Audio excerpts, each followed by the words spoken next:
Hello Internet, my name is Kai and I make beginner-friendly content for Final Fantasy XIV. So, can you play Final Fantasy XIV without a subscription? Short answer yes, long answer no. The game has a pretty sweet free trial. It has some limitations, but probably less than you think. In this video, I'll help you decide if you need to buy a full copy of Final Fantasy XIV and a subscription, or if the free trial has everything you need for the time being. Here's a note on the trial. It will not work if you buy it on the wrong platform. You also cannot revert back to a trial once you've purchased the game, so keep that in mind as well. With the Final Fantasy XIV trial, you gain access to all of the content in Realm Reborn, the base game, as well as the Heavensward expansion. You can play through all of the main story content, all of the raids, trials, and dungeons. I'm gonna guess that doing all of that on one job is probably gonna take you over 200 hours of game time. It's a massive amount of content and gameplay. I can't stress enough how much you actually get with this trial. Character restrictions. You can play up to level 60, including the Heavensward expansion. You can continue to play for free when you hit level 60, so it also allows you to go back and level up all of the alt jobs for free as well, if you have the patience to do that. So you can play 8 characters, but you can only have 1 per world. You can play Ahire, Elizin, Lalafell, Makote, Rogadin, and Ara. But don't worry, you get a Fantasia potion, which allows you to change your race for free as soon as you finish the Realm Reborn story. Hrothgar and Viera are available when you purchase the Shadowbringers expansion. Job restrictions. You will have access to a base job, which when leveled up will allow you access to full combat jobs.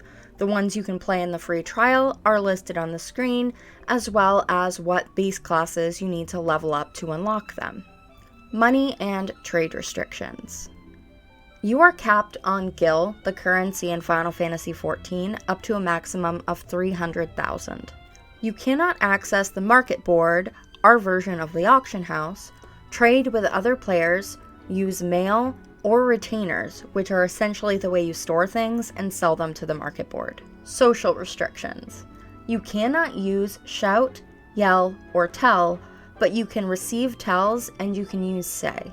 You cannot make or join a free company, which is basically a guild. You cannot create a link shell, essentially a cross-world chat channel similar to World of Warcraft communities.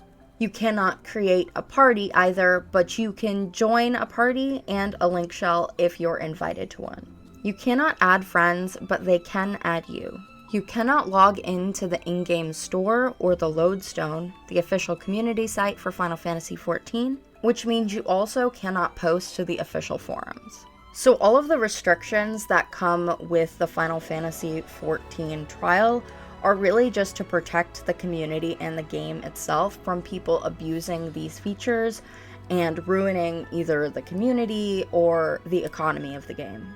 My experience with the trial. So when I started playing Final Fantasy XIV, I started with a trial account.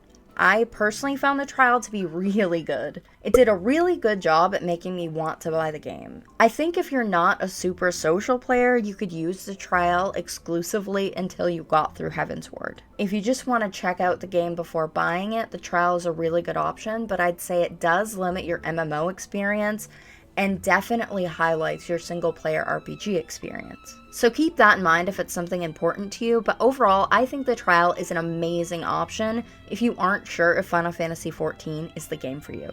I hope you got something out of this video, and if you did, don't forget to boop that like button. I hope you have an epic day, and I'll see you next time. Logging off.